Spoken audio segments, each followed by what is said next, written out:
Itu Jokowi kehilangan kekuasaannya, dia jadi rakyat biasa. Nggak ada yang peduli nanti. Tetapi ambisi Jokowi adalah mempertahankan legasinya. Dia masih pergi ke Cina buat nawarin IKN. Dia masih mondar-mandir dari satu koalisi ke koalisi yang lain untuk mencari kejelasan nasibnya tuh. Dia memikirkan nasibnya sendiri. Dia nggak pikirin nasib kita. Kayaknya nggak ada ya. Itu bajingan yang tolol. Kalau dia bajingan pinter, dia mau terima berdebat dengan Jumhur Hidayat. Tapi bajingan tolol itu sekaligus bajingan yang pengecut. Ajaib, bajingan tapi pengecut itu. Jadi teman-teman, kita harus lantangkan ini. Saya percaya bahwa 10 Agustus nanti akan ada kemacetan di jalan tol. Bukan saya percaya, saya inginkan. Lebih baik macet di jalan tol daripada macet di jalan pikiran.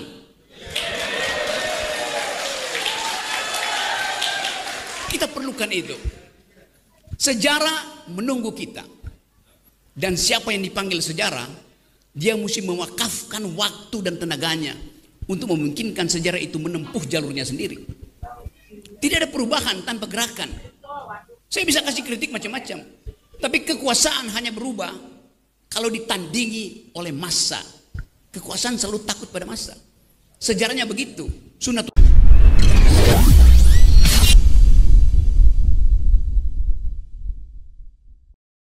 Prof, bisakah Prof diberikan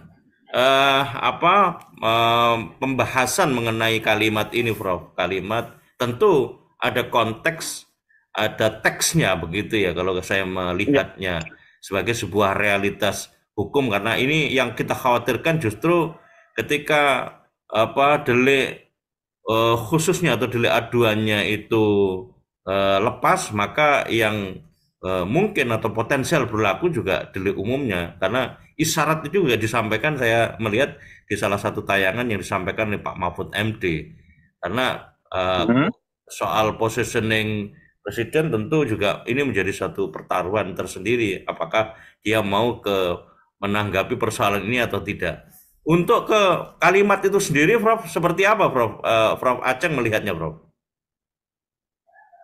Begini ya, saya tentu saja melihat dari kacamata akademik ya, keahlian saya sebagai seorang linguistik forensik ya.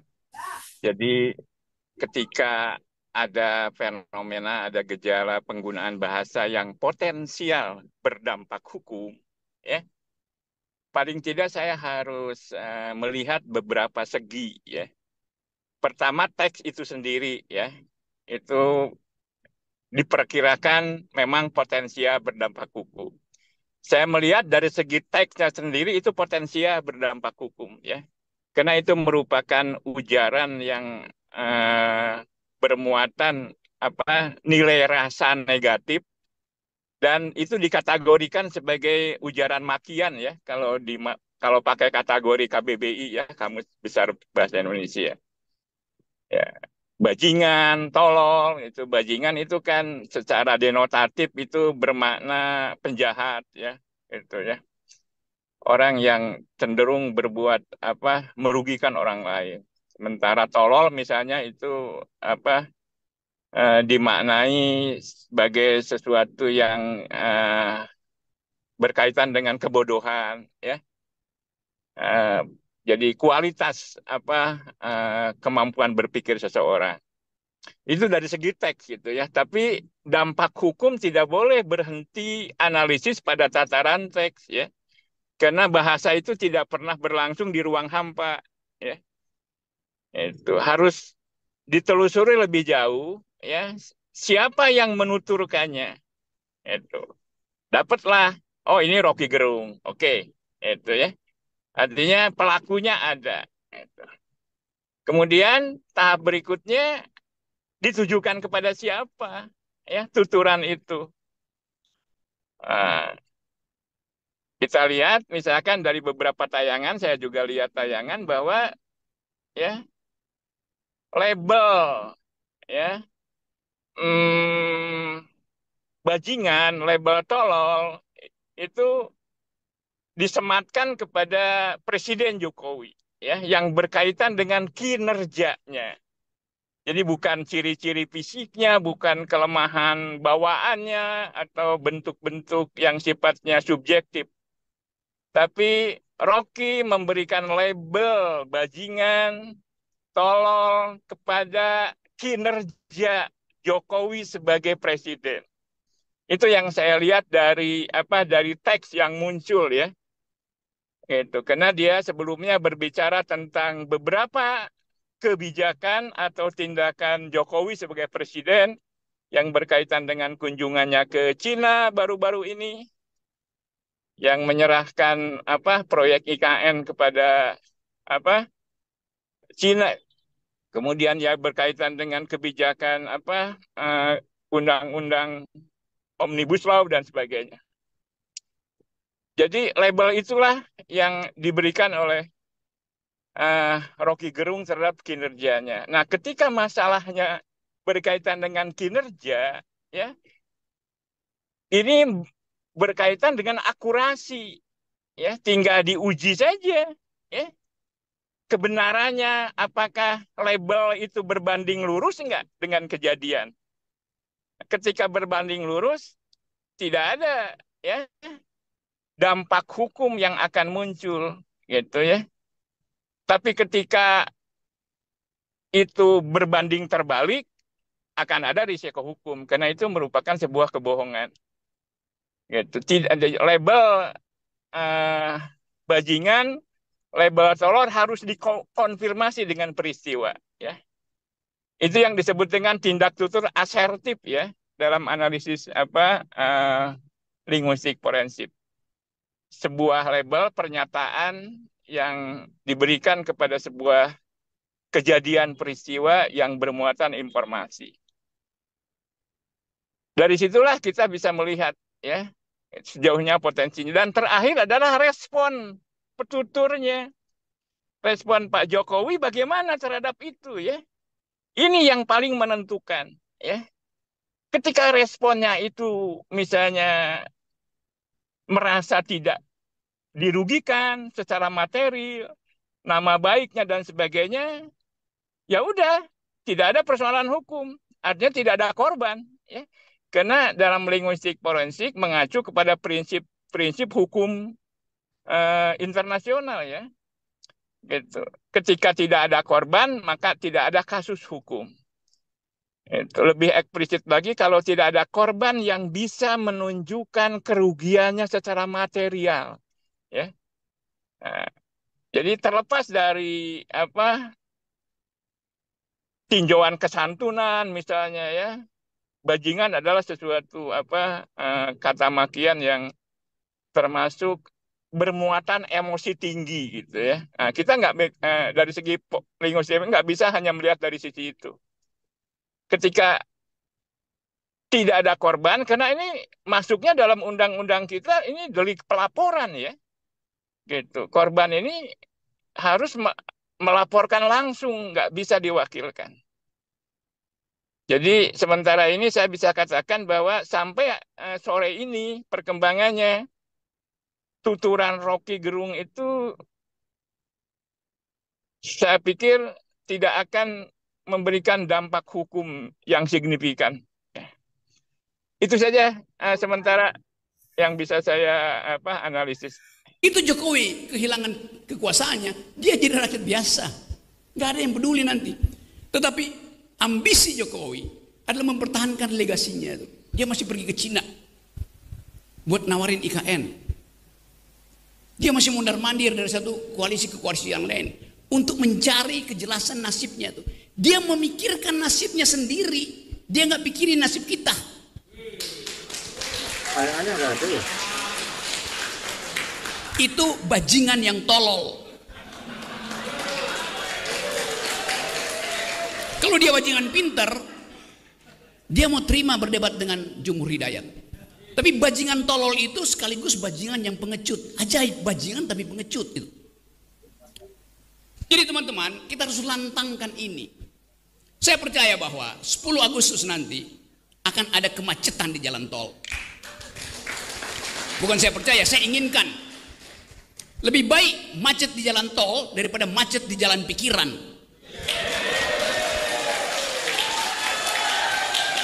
Kita perlukan itu. Sejarah menunggu kita.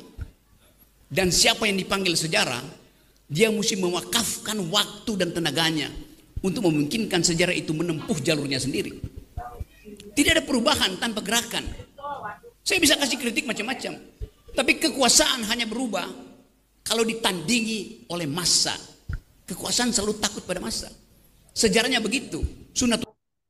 Prof, kalau memperhatikan apa yang Anda jelaskan tadi, Prof, seberapa sebetulnya konfirmasi dengan peristiwa atau yang Anda sebut sebagai sebuah tindak tutur asertif serta respon pitutur yang merupakan bentuk legal standingnya Jokowi, tentu karena ini deliknya delik aduan, itu bisa menjadi satu tolak ukur, Prof, untuk menyebut bahwa konteks di dalam sinyalemen yang disampaikan Rocky Gerung yang mirip, kalau saya coba perhatikan, tapi tidak dalam bentuk lisan tetapi tulisan, ya misalnya apa yang kemarin dikritik oleh BEM UI soal the king of lip service terhadap Presiden Jokowi, Prof. Seperti apa, Prof?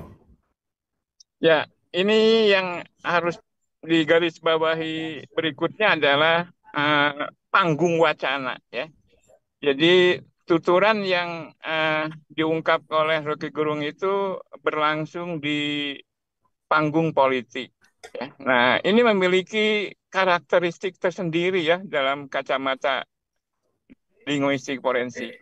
Karena panggung ini, arena ini ya secara tematik itu sangat signifikan berpengaruh ya terhadap pilihan kata, diksi ya.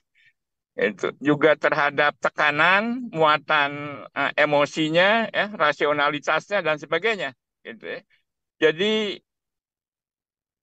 para ahli mendefinisikan panggung politik itu dalam kaitan dengan wacana seperti yang terjadi pada peristiwa Rocky ini adalah sebagai arena struggle of meaning, arena pergulatan makna, arena negosiasi pemaknaan, arena untuk memperjuangkan keyakinan-keyakinan. Jadi sebetulnya ini adalah sesuatu yang sangat lumrah ya secara historis. Jadi penggunaan bahasa yang hiperbolis, yang berlebihan, bahkan yang sarkastis, yang kasar di panggung politik itu sesuatu yang lumrah sebetulnya. Ya, dalam rangka tadi ya memperebutkan pemaknaan ya terhadap sesuatu yang diperjuangkan. Jadi sebetulnya masyarakat kita ini sudah cukup dewasa gitu ya, untuk bisa memahami bahwa ini memang ya di balik pergulatan mana ini ada sesuatu yang diperjuangkan. Hanya masalahnya gitu ya, perjuangannya itu ada yang dilakukan secara terbuka, itulah yang dilakukan oleh Rocky Gerung gitu ya. Dengan retorika yang sangat direct, yang sangat langsung. Gitu. Ada juga yang dilakukan dengan persuasif, ya, dengan diplomatis. Ini masalah pilihan-pilihan wacana saja. Ya, saya meyakini ya bagi seorang Rocky ya, dia menyadari betul ya pilihan diksi bajingan, pilihan diksi pengecut, pilihan diksi tolol ini untuk mencapai efektivitas komunikasi ya supaya pesan sampai gitu ya. Jadi poinnya di situ. Iya, Prof Aceng. Prof Aceng, Ya. kalau Ya. Anda tadi menjelaskan bahwa tuturan RG yang disampaikan dengan sinyalemen yang tadi sudah kita ketahui bersama dalam konteks framing dilihat sebagai satu panggung politik, dan ini merupakan representasi dari struggle for meaning, negosiasi pemaknaan atau memperjuangkan pemikiran, dan kekhawatiran kita justru berpindah dari delik aduan ke delik umum. Artinya ini sudah ada pergerakan di antara yang menjadi yang mengatasnamakan entitas-entitas yang menjaga keberadaan Presiden Jokowi, karena Presiden Jokowi sendiri sudah menyampaikan bahwa itu hal-hal yang kecil saja. Seperti apa, Prof, Anda melihatnya itu ketika semuanya nanti beralih bukan kepada Presiden Jokowinya yang sudah konfirmasi, tetapi kepada mereka-mereka yang ada di ring kekuasaan Presiden Jokowi ini yang mencoba mengawal dan kemudian dengan dugaan tetap mentargetkan RG ini agar bisa kena jerat hukum, Prof. Begini ya, jadi setiap tuturan ya itu disebut dikategorikan sebagai ilokusi ya. Artinya tuturan itu tidak muncul begitu saja, pasti ada pemicunya yang disebut dengan pemicu wacana, gitu ya. Nah, ketika sebuah kejadian peristiwa ya dibahasakan ya, maka ini akan berdampak kepada sebuah tindakan yang disebut dengan perlokusi. Jadi pada mulanya adalah lokusi, pada mulanya adalah kejadian, tidak ada kejadian, tidak ada kata-kata. Ya. Kemudian kata-kata muncul, bisa berbanding lurus dengan kejadian, bisa bertambah, bisa berkurang ya. Jadi tidak ada jaminan bahwa ya proses pewacanaan, proses membahasakan kejadian itu bisa berbanding lurus ya. Bisa saja mengalami distorsi di situ. Nah, ini yang disebut dengan framing ya. Ada kepentingan di situ, ada ideologi di situ. Karena manusia nggak bisa berada pada titik nol, ya seperti itu. Nah, resiko dari membahasakan kejadian itu ada yang disebut dengan perlokusi. Apa itu? Munculnya respon tindakan, ya, yang merupakan hukum sebab akibat dari tuturan. Salah satunya adalah dampak hukum. Salah satunya ya. Itu. Nah, dampak hukum inilah ya yang harus diambil resiko bagi setiap orang yang memang memproduksi wacana, memproduksi ilokusi berdasarkan lokusi.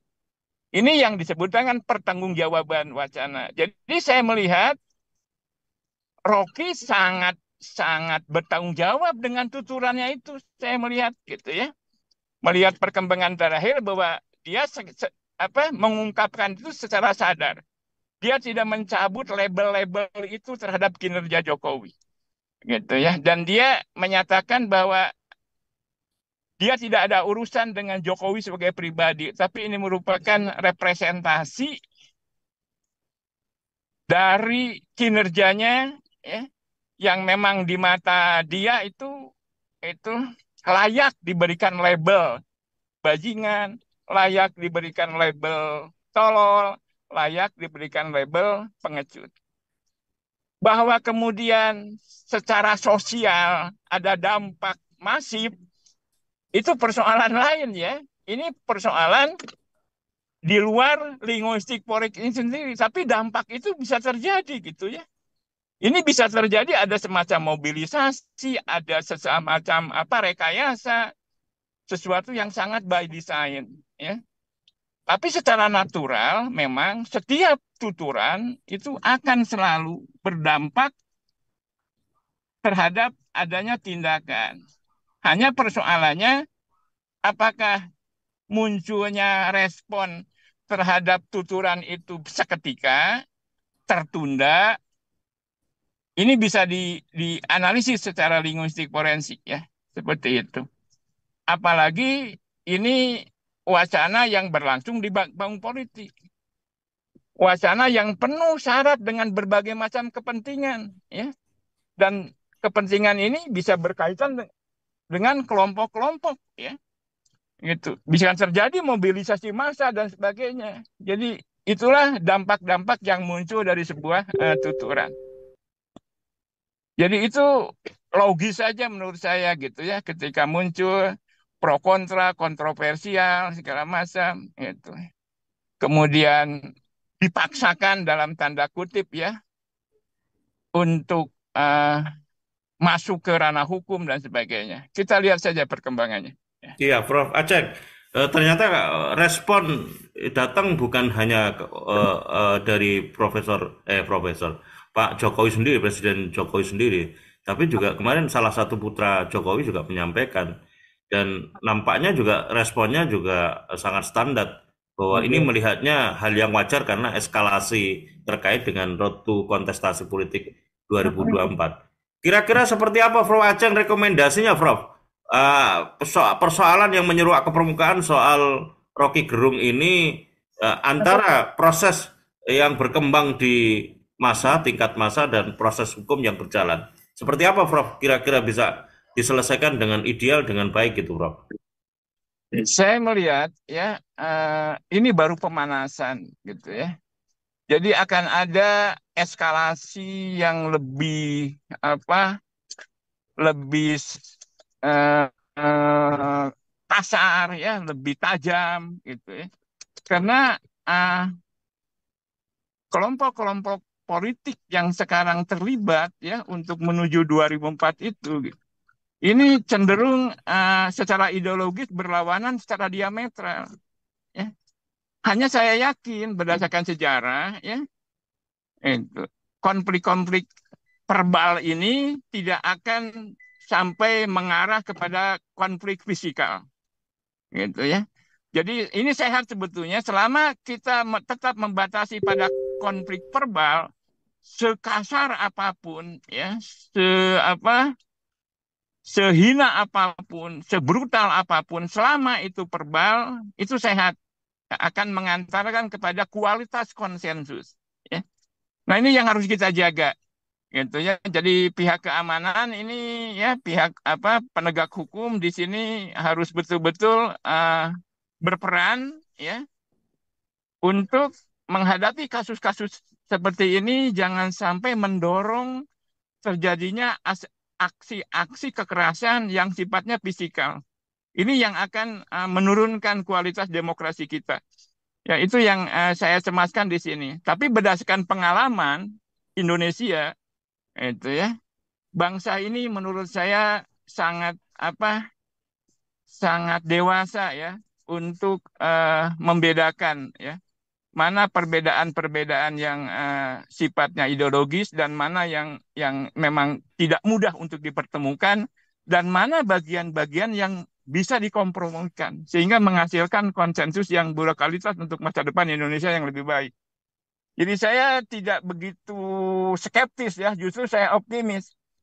Rocky udah memberikan contoh yang menurut saya relatif baik. Itu ya. Itu untuk mempertanggungjawabkan wacananya. Itu ya dalam konteks pergulatan makna. Nah, kita saksikan ke depan ya mudah-mudahan contoh yang luar biasa ini gitu ya bisa menjadi sebuah model sehingga kita tidak terjerumus ya kepada tindakan-tindakan yang kontraproduktif. Ya, terima kasih Prof Ajeng. Ya, ya. Terima kasih atas profesinya. Tindakan kontraproduktif yang direpresentasikan dengan tindakan represif atau tindakan kriminalisasi serta persekusi lah, kira-kira begitu. Ya, itu yang harus dihindari ya, yang harus kita kawal bersama, terutama oleh media ya. Iya. Itu ya. Iya. Terima kasih Prof Ajeng. Ada pihak-pihak yang menjadi korban kriminalisasi ya dari kasus seperti ini. Ya. Iya. Ini bagian dari proses pendewasaan kita dalam berwacana di panggung politik. Iya, harusnya disikapi dengan penuh dialektika lah begitu. Nah, betul, persis. Harus dijadikan sebuah pertanyaan retorik oleh Presiden terkait dengan evaluasi kinerja yang dilakukan. Kira-kira begitu. Terima kasih Prof Ajeng.